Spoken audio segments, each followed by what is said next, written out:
이용구 법무부 차관이 택시기사 폭행 사건에서요. 해당 택시기사가 경찰 조사 과정에서 진술을 바꾼 것으로 어제 채널A 단독 보도로 알려졌습니다. 먼저 이 차관의 법무부 법무실장 근무 당시 모습부터 만나보겠습니다. 법무실장 이용구입니다. 이런 공간을 만드는 장관님께서 쓰셨고 저희들이 이 공간이 살아 움직일 수 있는 말로 의정할 수 있는 공간이 되도록 노력하는 것은 저희들의 몫이 아닌가 생각합니다.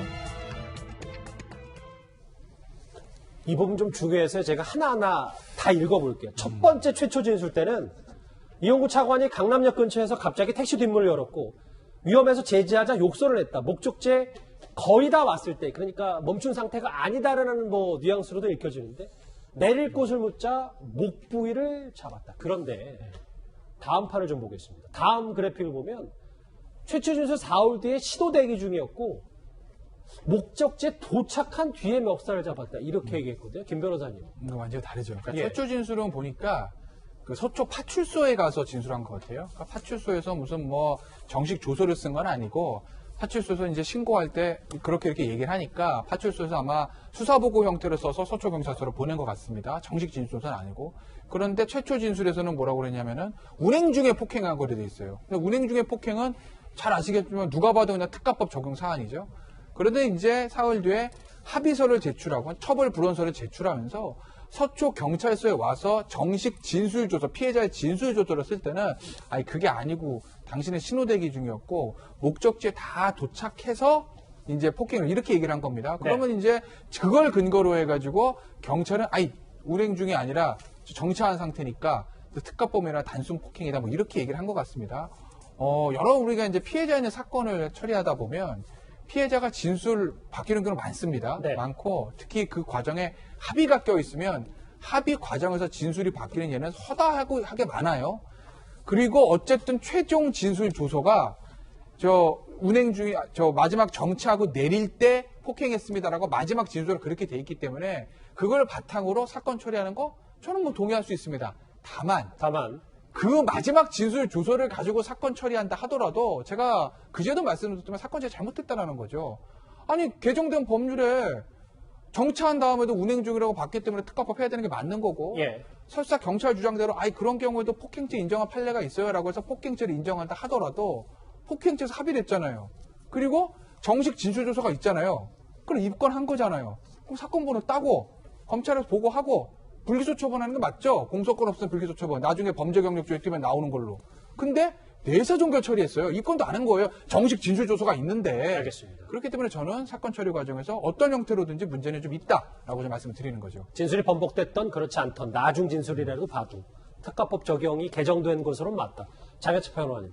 근데 지금 진술이 바뀐 것 말고도 블랙박스 여부여 유무에 따라서 블랙박스에 다 찍혀있다라고 최초 진술에는 이렇게 얘기를 했다는데 그럼 이거 블랙박스는 어디로 간 건지 삭제가 된 건지 어떻게 된 겁니까? 우선 경찰 출동했을 때 블랙박스가 있다고 기사가 주장했지만 경찰은 조사 과정에서 블랙박스 화면을 확인 못했다고 합니다. 이후에 이 택시기사가 장안동에 중고차 업체나 이 차량 용품 업체가 참 많잖아요. 이 장안동을 직접 찾아서 블랙박스 영상 복구까지 시도했다고 하는데 최종적으로는 영상 확인이 안 됐다는 게 경찰의 주장인데 택시 업계에서는 개인 택시에서 이런 일이 또 비일비재하기 때문에 이 기사가 스스로를 보호하기 위해서 블랙박스를 설치하고 그걸 관리를 소홀히 하는 걸 좀 이해할 수 없다고 합니다. 진실 여부는 모르겠죠. 그러나 분명한 건 기사의 진술이 사흘 사이에 바뀌었다는 점.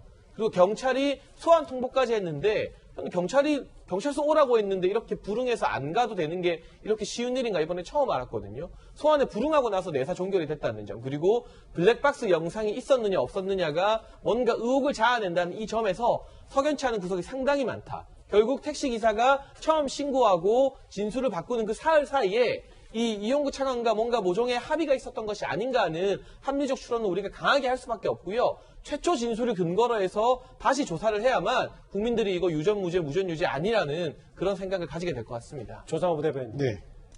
실체적 진실 밝히려고 이제 서울중앙지검에 배당이 됐는데 근데 이게 그래픽에서 보듯이 왜 좀 뒷말이 나오는 거예요? 아니 뭐 대검 형사부장이니까 일반 이런 경찰 수사지휘 사건들 같은 경우는 전부 다 대검 형사부장이 관할하는 범위 내에 있죠. 예. 근데 그러니까 자연스럽게 그러면 결국에는 대검에서의 지휘는 이종근 형사부장, 특히 이용구 차관과 개인적으로 굉장히 친분이 두텁다고 알려진 이종근 형사부장이 맡게 되는 거 아니냐 그런 얘기를 하시는 것 같은데. 어차피 수사는 지금도 경찰도 진행하고 또 검찰 내에서도 서울중앙지검 수사팀이 있습니다. 예. 근데 그러면 수사팀의 수사 결론과 만약에 그 대검의 결론이 달라지게 된다면 그에 대한 불협화음이 기사로 안 나오겠습니까? 요즘 보면 검찰에서 모든 일거수일투족 이 현 정부와 관련된 것들 다 언론으로 흘러나오잖아요. 그럼 그때 만약에 정말 부적절한 지휘를 한다면 또 비판되겠죠. 근데 지금 시점에서 그러면 만약에 이걸 뭐 잘못됐다라고 얘기하려면 그러면 대검 형사부장 옷을 벗으란 얘기예요.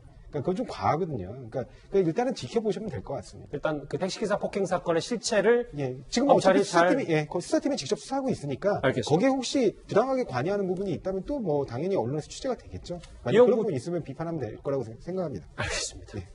이용구 차관의 택시기상 폭행 사건 서울중앙지검 배당 얘기까지 정리를 해봤습니다. 자, 여기까지 한번 다 만나봤고요. 시청자분들의 목소리 한 번씩 만나보겠습니다. 첫 번째 댓글 볼까요? 정말 분노가 칩니다. 저런 인성 가지고도 장관을 하겠다고 끝까지 버티는 걸 보니 변창흠 후보자 말씀하시는 것 같습니다. 예. 변창흠 말실수 문제가 있다 하더라도 박덕흠, 전봉민 야당 비리에 상달해야 될까요? 국민의힘 의원들 비리를 꼬집는 분들도 있고요. 예. 오늘 선거는 화병 생긴 국민들에게 주는 정의로운 크리스마스 선물이래요. 정영진 교수 1심 선고 말씀하시는 것 같습니다. 네. 동양대 표창장에 징역 4년이라고 이래서 검찰뿐 아니라 사법부의 개혁도 필요하다는 의견을 주셨습니다. 마지막 보겠습니다. 진실은 절대로 거짓을 이길 수 없다는 말 다시 한번 생각하게 합니다. 오늘 참 정경심 교수 재판에 대해서 1심 선고에 대해서 많은 관심이 있었습니다. 바로 이어서 실시간 검색어도 만나보도록 하겠습니다. 실시간 검색어에서 좀 드러나는데요. 정경심 교수, 조국 전 장관, 최강욱 대표의 이름이 상위권에 이름을 올렸고요. 오늘 수능 성적표가 공개되면서 만점자가 6명이라고 하는데 참 대단합니다. 실검 여기서 정리하고요. 다음 주제, 이 주제로 한번 넘어가 보도록 하겠습니다.